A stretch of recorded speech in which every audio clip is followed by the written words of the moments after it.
추석 명절 잘 보내셨습니까? 국민 여러분께서 정의당에 전해준 추석 민심은 끝이 보이지 않는 코로나로 먹고 사는 걱정과 불안한 미래에 대한 걱정, 정의당이 더 힘내라는 격려였습니다.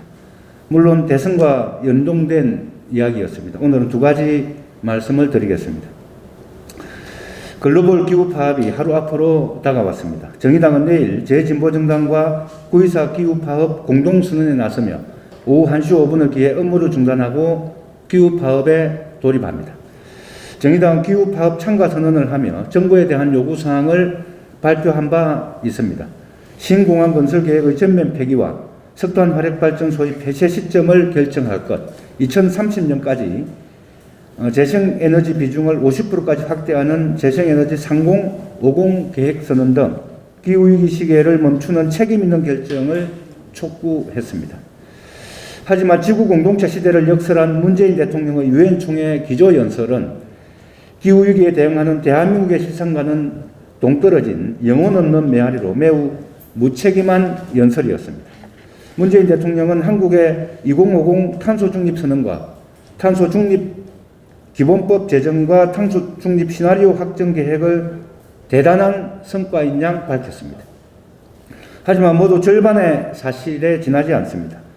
2050 탄소중립선언을 뒷받침할 탄소중립기본법은 10년도 더 된 성장 중심 논리의 방점을 찍은 녹색성장기본법이었습니다. 탄소중립 시나리오는 에너지 소비 축소와 재생에너지 확대는 외면한 채 현실화되지도 않은 기술의 미래를 건 탄소 배출하는 탄소중립 시나리오였습니다. 문재인 대통령의 연설이 진심이라면 제주 2공항과 가덕도 신공항 등 신공항 건설 계획을 확정한 국토부의 제6차 공항개발 종합계획부터 폐기해야 합니다. 국제회의 유치는 개최국의 위상에 걸맞는 책임있는 행동이 뒤따라야 합니다. 문재인 대통령이 피포지 서울 정상회의 개최를 자화자찬했지만 정작 유엔과 IPCC 등 9개 국제기구와 영국, 독일 등 주요 7개국은 피포지 서울선언문에 동참하지 않았습니다. 부끄러운 줄 아셔야 합니다. 정부와 국회에 다시 한번 촉구합니다. 지금 당장 기후위기 대응을 위한 공동대응에 나서야 합니다. 다가오는 기후재앙을 투자의 기회로 삼아 눈앞의 이익에만 밝은 기업의 입장만 들어서도 안 됩니다.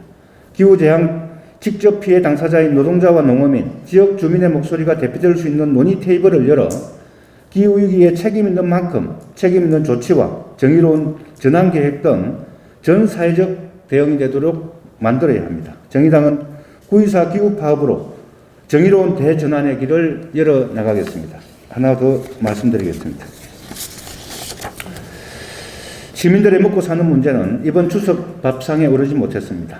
기득권 양당은 고발 사주와 화천대유 정쟁으로 추석 밥상을 엎어버렸습니다. 정의당은 이번 추석 민심은 양당 기득권 정치의 공수교대가 아니라 보통 시민들의 삶을 책임지는 정치 교체임을 분명하게 확인했습니다.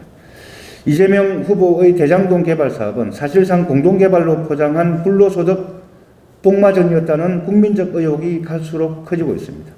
5,503억의 개발 이익을 성남시가 환수했다는 주장은 눈 가리고 아웅하는 격입니다.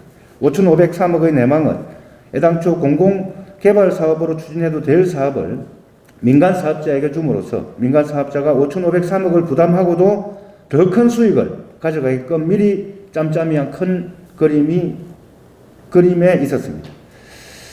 이재명 후보는 단 1원이라도 취한 부당 이득이 있다면 후보직과 공직을 다 사퇴하겠다며 어떠한 수사도 마다하지 않겠다고 공언했습니다. 하지만 이재명 후보는 특검은 불순한 동기라며 거부하고 있습니다. 경찰 수사는 되고 특검은 안 된다는 이재명 후보의 주장을 과연 국민들이 상식적으로 납득할 수 있겠습니까? 더운 밥, 찬밥 가려서는 안 됩니다. 이번 대장동 특혜 의혹은 대선 전에 신속하게 그 실체가 규명되어야 합니다. 이재명 후보는 공공개발 이름으로 시행한 사업으로 발생한 막대한 불로소득을 방치하고 묵인한 것에 대해 대국민 사과 먼저 하는 것이 최소한의 도리입니다. 도리어 칭찬과 격려를 받아야 한다며 변명할 처지는 아니라고 생각합니다. 의혹의 실체가 무엇이 됐든 대장동 개발로 올린 천배 불로소득은 결국 입주하는 시민들의 호주머니를 튼 것이라는 명백한 사실에 사과를 하는 것이 우선 순서일 것입니다. 정의당은 화천대유를 둘러싼 지리한 정치 공방이 아니라 국회의 책임 있는 국정감사에서 다룰 것을 요구합니다. 이재명 후보는 어떤 수사도 마다하지 않겠다고 공언한 만큼 현직 도지사로 국감에 출석해야 할 것이며 성남도시개발공사와 화천대유 관련자만 정인으로 출석해 국민적 의혹에 낱낱이 답해야 할 것입니다. 이상입니다. 윤석열 국민의힘 대선 후보가 북한 핵 위협에 대처하기 위해 한미 간 핵무기 전개 협의 절차를 마련하고 정례적인 핵무기 운용 연습을 통해 핵 우산의 신뢰도를 높이겠다고 주장했습니다. 한반도의 항구적인 평화 정착을 우리 스스로 걷어차자는 것과 다름없는 발언에 유감을 표합니다. 최근 북한의 이딴 미사일 발사는 분명 비판받아야 마땅합니다. 남북관계에 악영향을 끼치는 북한의 불필요한 도발에 정부가 보다 강력한 도발 중단 메시지를 보내야 하는 건 역시 불가피합니다. 그러나 윤 후보의 주장은 결국 북한과 강대강 전략으로 맞서 싸우자는 것입니다.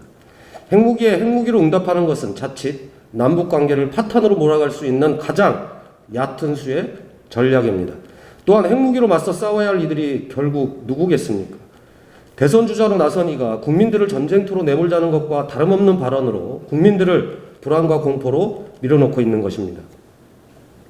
대선 주자라면 무책임하게 군비 경쟁을 부추기고 남북관계를 극단적 핵대결로 몰아갈 게 아니라 한반도 비핵화와 항구적인 평화 정착을 위한 고민이 우선되어야 합니다.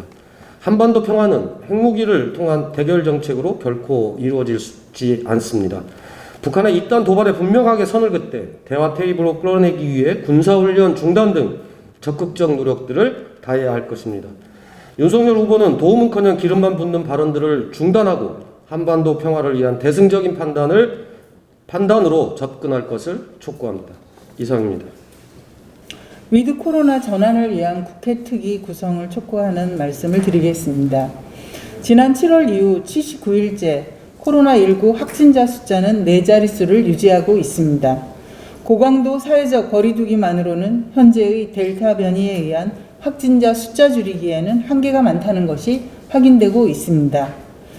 계속 연장되는 고강도 사회적 거리두기는 고강도 소상공인 자영업자의 희생과 의료 인력을 포함한 필수 인력의 소진을 초래하고 있습니다. 마른 행주를 짜내는 상황은 멈춰야 합니다.